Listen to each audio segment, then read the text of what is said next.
For those of you who have traveled recently, you'll notice that a lot more people are traveling and those airport lines are getting longer. This is why you get to the airport early. The line is outside. Crazy. I can't believe how long the line is. And TSA is trying to help us out with some of that right now. And today we're going to talk about biometric facial recognition at airports and whether it's something you can opt out of or not.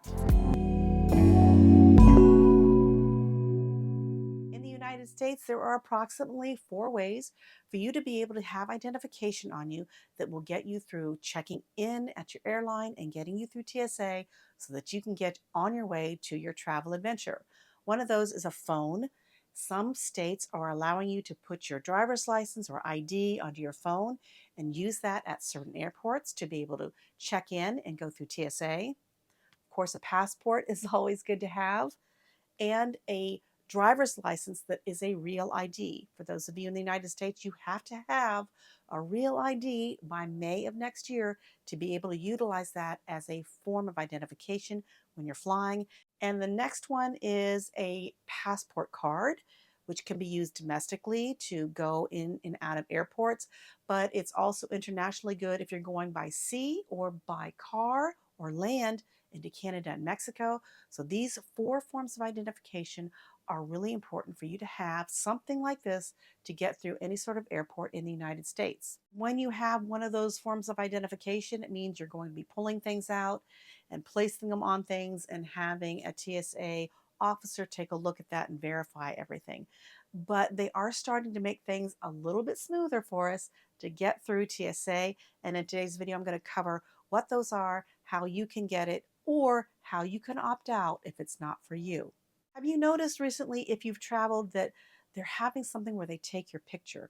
It's very much like when you go through customs and immigration in the United States, that they come in, they put your passport on something, and now they take your picture. Well, now they're implementing that at domestic travel in the United States at the TSA checkpoints. And you do have the option to opt out if you want, and I'll go through that in a little bit. But they also have something called TSA PreCheck Touchless Identity Solutions. And I know it kind of sounds like a company or something, but what this does is make it a lot easier and less stress when you're going through your TSA checkpoint and going through and talking to a TSA officer.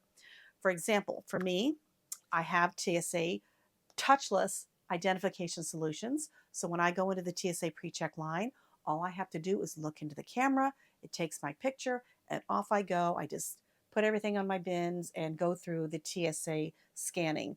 I don't have to take out a passport or identification and a boarding pass and load it onto something and give my boarding pass to an agent and have him look at it, circle and check and everything, then try to get it back into a sleeve or back into a passport holder or into my wallet and then into a carry-on and a purse and try to put my boarding pass in something quickly before I'm trying to scan and get everything onto the scanners. It just saves me some time and it saves me the hassle. I don't have to pull any of that out. But I did have to do some things ahead of time to be able to get me to do that. And the first thing I had to do was apply for TSA PreCheck. And they already do all of that biometric scanning and background checks ahead of time. And then once they're done with that, they'll give you something called a known traveler number.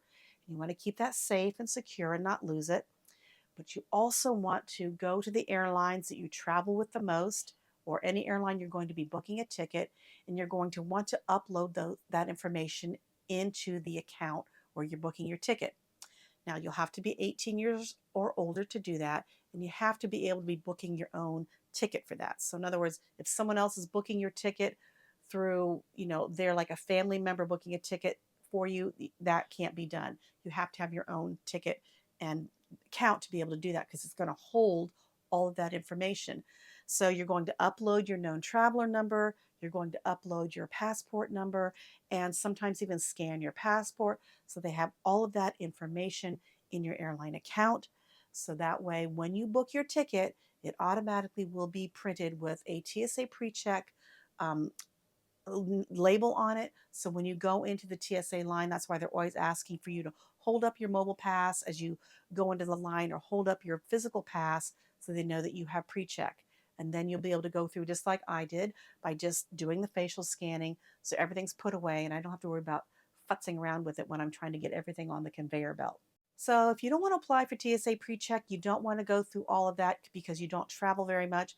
But now you've got to the TSA checkpoint and there is a scanner there. What do you do if you don't want to be scanned? Well, there are solutions for you. Number one, if you are a US citizen and you have some sort of identification like a passport or passport card that will prove that you are a US citizen, you can give that to the TSA agent and give him your boarding pass and tell him, I don't want to have biometric scanning. They will do a regular check-in just like they do now and get you on your way. You can also do this if you are a U.S. permanent resident with a green card. You can also opt out of that as well. Or if you have a diplomatic passport, you can opt out, and certain Canadian citizens can also opt out. I don't know all the details on that right now. You'll have to look that up, but you can opt out of having the biometric scanning taking place, and then you will do the regular scanning with your boarding pass and go on your way. Those of you who have a foreign passport, you will not be able to opt out the biometric scanning. That's something that's implemented just the same as when you come into the United States, they're going to take your passport and scan you. It's now being done in domestic airports. So if you come in the United States and you are now going through different airports within the United States, they are implementing that. And so don't be shocked if you see it. Just know that you will have to do it just like when you came into customs and immigration. So, what do they do with that picture they take of you? Well, it's actually kept in a government database, sometimes for a few hours, sometimes for a few months. That picture is encrypted and sent off to a database. I'm not sure really what they do with it, but they do hold on to it for a little while, and then supposedly it's discarded. So, it's really only used for that moment of time where you actually are going through the checkpoint to make sure your face biometrically matches the ID that you're presenting.